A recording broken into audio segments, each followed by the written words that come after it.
Un cordial saludo a los seguidores del Pensamiento al Aire. Domingo 19 de enero. ¿Cómo avanza el tiempo, por Dios bendito? Vamos a referirnos en primer lugar a ese conflicto eterno, no de las guerrillas, sino de las bandas criminales en Colombia. El ELN y las FARC aterrorizan a civiles en el Catatumbo.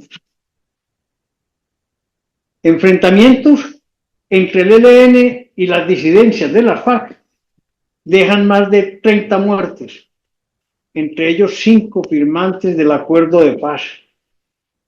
Según informó la Defensoría del Pueblo, Iris Marín, algunos columnistas establecen que esta no es una lucha ideológica ni política, solo es una guerra entre narcotraficantes y asesinos que desean garantizar la apropiación de un apetecido territorio fronterizo que facilite y dé mayor alcance a sus actividades delictivas.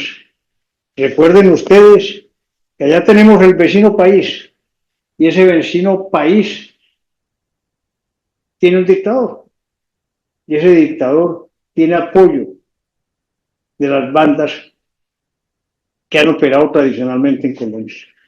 Esperamos que el Estado controle realmente, que el Estado deje de prometer cosas que no son ciertas y que empiece a darle seguridad a nuestro país. Hay un tema que preocupa mucho en Colombia hoy, y es el tema de los grafitis y la escombrera. Eso es en Antioquia, allá en la Comuna 13, donde en su momento histórico se presentaron casi que la toma de la guerrilla sobre la ciudad de Medellín y el ejército actuando debidamente con las fuerzas de apoyo de gobernación y alcaldía, lograron defender la ciudad y a los ciudadanos colombianos. Y esta semana se presentó un gran debate que ocupó los titulares al ordenar el alcalde de Medellín que se borraran los grafitis que se habían puesto en algún lugar y que decía que las cuchas tienen razón, entre comillas. Otro que rinde homenaje a Margarita Restrepo, que es integrante de las Mujeres Caminando por la Verdad, y otra con la imagen distorsionada del expresidente Álvaro Uribe con la frase "yo di la orden". Hombre, creo que están ofendiendo la historia, que están ofendiendo la verdad y que no están diciendo nada cierto. Esas frases que ponen en esos grafitis hacen clara alusión a los restos humanos encontrados en la escombrera. La alcaldía de la ciudad de Medellín actuó porque lo considera un hecho político que se aprovecha del dolor de las víctimas. Y se han mencionado los nombres de Daniel Quintero, las congresistas Isabel Zuleta y Alejandro Toro, y hasta el propio presidente Gustavo Petro, como los que impulsaron esta actividad. Por otro lado, los autores de los grafitis se defienden aduciendo que es una expresión artística válida, que plasma una realidad histórica y que debe respetarse. Pero van a quedarse ustedes aterrados. El viernes en las horas de la tarde se determinó que los restos humanos encontrados en este momento en la escombrera no corresponden a los hechos sucedidos en esa época de la Comuna 13. De manera que habrá que seguir descubriendo la verdad, habrá que seguir hablando claramente y hablar que impedir que se vulnere la historia, la verdad y que haya justicia. Incremento de peajes. Por segunda vez subieron los peajes en el país. Nuevamente se incrementaron en 5.2% y el Ministerio de Transporte anunció, óigame bien, que en abril serán nuevamente reajustados en un 1.86%. Y recuerden ustedes que ya el 1 de enero habían subido 2,78 y que además se había iniciado la primera posibilidad de un paro de transporte por la suba del diésel, lo cual el presidente tuvo que congelar en 8 grandes zonas de peajes en Colombia. Esperemos que no pase dificultades y que el territorio nacional pueda transcurrir los vehículos de carga y los vehículos privados, porque lo que tenemos que garantizar es la movilidad de nuestro territorio. Lo cual no está ocurriendo porque las bandas criminales se están apoderando de casi todo Colombia. Asume Gregorio El Hach las riendas de la Procuraduría.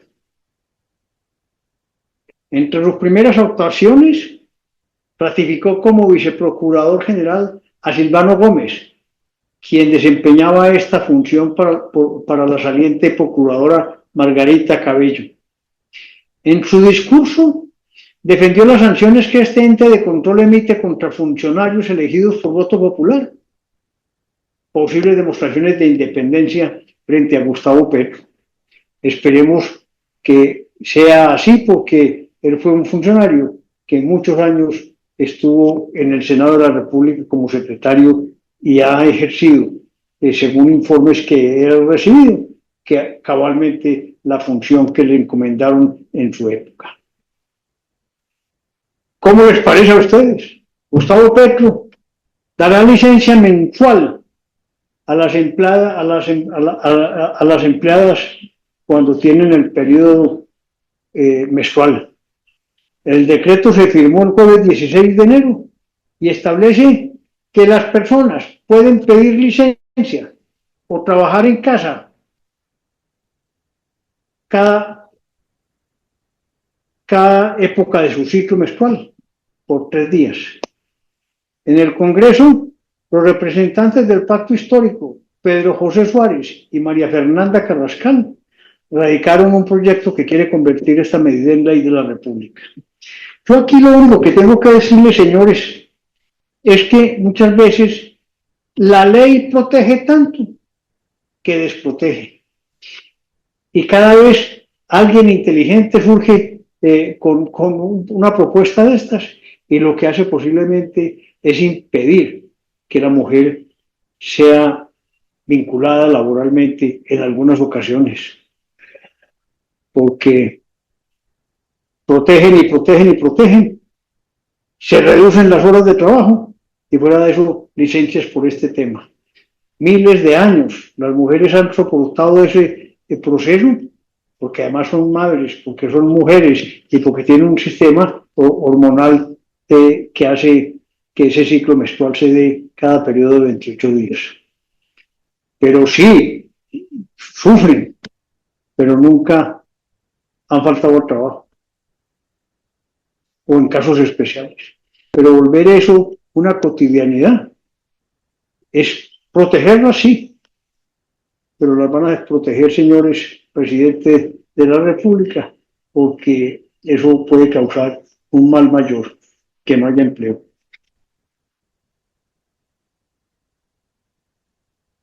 Se había promovido también el acuerdo de tregua entre Israel y Hamás, pero bastaron solo unas horas después del anuncio para que bombardeos de Israel dejaran más de 70 muertos en las últimas 24 horas.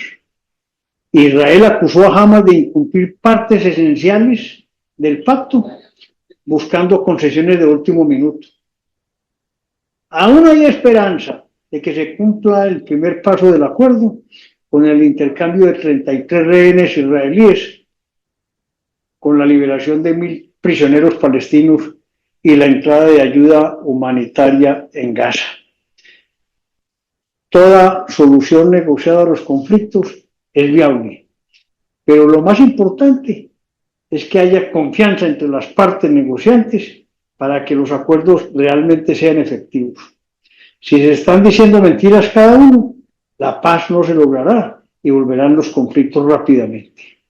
Esperemos que esta vez la conciencia de las partes ayude a terminar ese conflicto que ya lleva desde octubre 7 del año 2023, que fue esa gran masacre que realizaron los hombres de Hamas en territorio israelí, matando, violando a mansalva a miles de ciudadanos israelitas.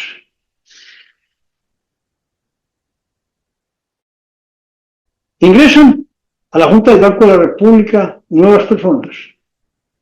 Laura Moisá y César Giraldo ingresan como se dice, como hombres de confianza del presidente Gustavo Petro a la Junta del Banco. No lo sé. Habrá que esperar porque uno se lleva sorpresas. No todos siguen la misma tendencia y pueden pensar como verdaderos economistas en la protección del país a través del Banco de la República. Hay que tener en cuenta que el ministro de Hacienda, Diego Guevara, hace parte de la Junta y que el presidente ya había nombrado a la codirectora Olga Lucía Acosta, lo que le da 4 votos en un organismo que está compuesto de 7 codirectores. Entonces habría un 4-3, a no ser que prime las verdaderas intenciones de ser probos en el cumplimiento de su labor, que yo espero que sea así. Reforma pensional. El jueves 16 fue el último plazo para que quienes ganen más de 2.3 salarios mínimos coticen en Colpensiones y no estén en el régimen de transición, escogieran su administradora del componente complementario de ahorro individual. El presidente de Asofondo sí muestra preocupación y enciende las alarmas por el atraso que tiene la reglamentación de la reforma que pondría en riesgo la eficacia de la implementación el 1 de julio de toda la ley. Y además para que ustedes lo sepan, siguen pendientes las decisiones que tome la Corte Constitucional sobre las demandas que hay sobre la reforma. Una salida pragmática sería devolverle la reforma al Congreso para que resuelva los problemas que tuvo en su trámite. Yo creo que es posible que esa ley, por vicios de forma, sea declarada inconstitucional. Por último, quiero manifestarles que el 20 de enero, lunes, asume Donald Trump la presidencia como el 47º presidente de Estados Unidos.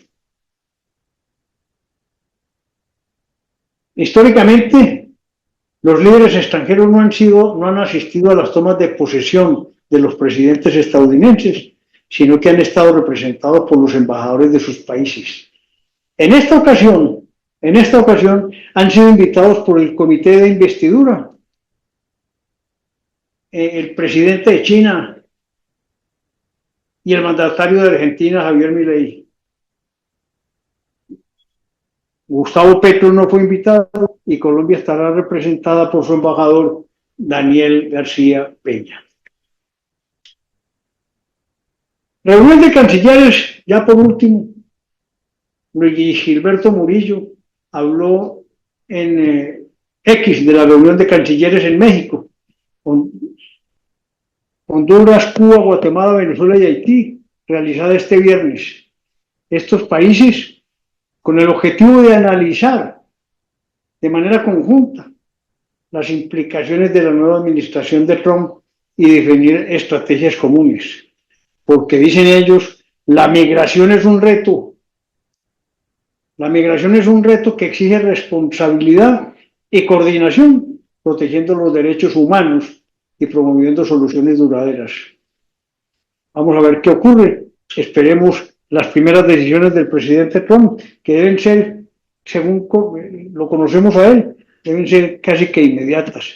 Se posesiona, se va a la Casa Oval y dicta las primeras decretos para el país y para el mundo. Esperemos que tenga la tranquilidad suficiente para analizar la problemática que vivimos hoy en el mundo y sea Estados Unidos un país que lidere las grandes transformaciones sociales de América, Europa y, por qué no, todo el mundo. Un cordial saludo para todos y esperamos que ustedes tengan un buen descanso este domingo 19 de enero. del 2025.